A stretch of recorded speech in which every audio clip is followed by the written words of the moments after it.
புத்தாண்டு விழா கோவை மாவட்டம் புளியகுளம் அருள்மிகு முந்தி விநாயகர் திருக்கோவிலில் இன்று அதிகாலை 4 மணி அளவிலே மகாபிஷேகம் நடைபெற்று பட்டாடை உடுத்தி மாலைகள் அணிவித்து அருகம்புல் மாலை அணிவித்து அலங்காரத்துடன் அருள்பாலிக்கின்றார்.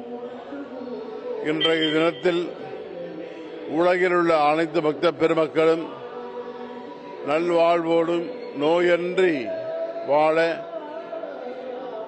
பல்லாண்டு வாழ, எந்தவிதமான தோஷங்களும் இல்லாமல் அனைவரும் திருமணம் ஆகாதவர்களுக்கு இந்த ஆண்டு திருமணமாக வேண்டும். குழந்தை இல்லாதவர்களுக்கு அனைவருக்கும் குழந்தை பிறக்க வேண்டும்.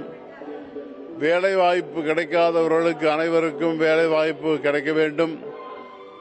சுயதொழில் செய்பவர்கள் அனைவரும் பல கோடி ரூபாய் சம்பாதித்து தர்மம் செய்ய வேண்டும். விநாயகப் பெருமான் உடனிருந்து அருள் புரிவார். நன்றி, வணக்கம்.